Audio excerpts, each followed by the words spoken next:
এতগুলো সাজনা পাতা দিয়ে আজকে কি করলাম, তো তাই থাকছে আজকের ভিডিওতে। যদি জানতে চান অবশ্যই আপনারা আমার সাথেই থাকবেন। তো আসসালামু আলাইকুম গাইস, আশা করি সবাই ভালো আছেন, আমিও ভালো আছি। তো প্রতিদিনের মতোই কিন্তু আজকে আমি আমার প্রতিদিনের কাজকর্ম সেরে নিচ্ছি। তো আজকে কিন্তু পাট শাক ভাজি আর চিংড়ি দিয়ে আজকে মিষ্টি কুমড়া রান্না করব। তো এই ফাঁকে কিন্তু আমার বাগানের ফুলগুলো আপনাদের দেখাচ্ছি। তো মাশাআল্লাহ আজকেও একটি ফুল ফুটেছে, ঘাস ফুল আর একটি জবা ফুল। তো বাগানের এই দৃশ্যগুলো কিন্তু আসলে খুব ভালো লাগে, আর আমি জানি যারা ফুল ভালোবাসেন তাদের কাছে তো কোনো কথাই নেই।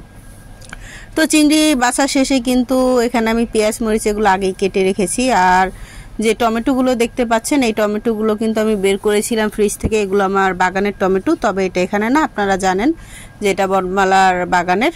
তো এই টমেটোগুলো কিন্তু আসলে মানুষ বলে না যে যদি বেশি থাকে তাহলে কিন্তু কাজে লাগে না। তো কাঁচা এনেছিলাম, মানুষ ছিঁড়ে খেয়ে ফেলে, তো ফ্রিজে রাখতে রাখতে পেকে যায়। আর দেখেন অনেক সময় কিন্তু আমরা এগুলো কিনে খাই, আর এখন আছে দেখে মানে আর কি খাওয়া হয় না। তো যাই হোক, মানে টমেটোগুলো বের করে যখন দেখলাম কোনো কাজে লাগলো না, আবার ফ্রিজে রেখে দিলাম। আর এখানে পাশাপাশি কিন্তু আজকের ইফতারগুলো আমি রেডি করে রাখছি। তো ইফতারে কিন্তু আজকে আইটেমটা একটু বেশি ছিল, বেগুনই ছিল।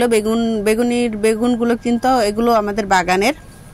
তো ভাবলাম যে বেগুন যেহেতু আছে, তো আজকে বেগুনই বানিয়ে ফেলি। আর এখানে কিন্তু আমি ডিম ভুনা করছি। তো সবার মতো কিন্তু আমি পেঁয়াজ দিয়ে করছি না, মাঝে মাঝে আলু এরকমভাবে পোলে ডিম ভুনা করে ফেলি। তো যাই হোক, মূল কথায় ফিরে আসি যে এতগুলো আমি সাজনা পাতা দিয়ে কি করলাম। তো আমার এই সাজনা পাতাগুলো কিন্তু আমি বনমালার গাছ থেকে নিয়ে এসেছি।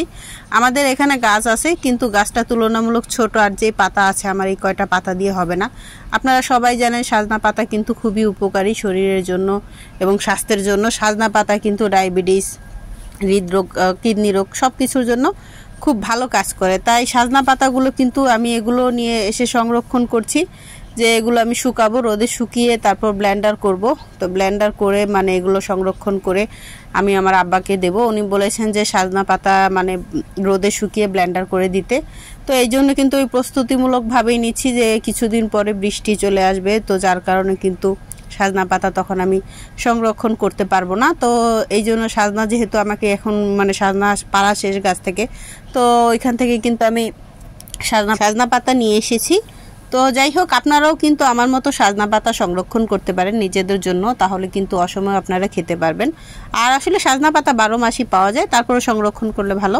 তো আপনারা সবাই ভালো থাকবেন, সুস্থ থাকবেন, আল্লাহ হাফেজ।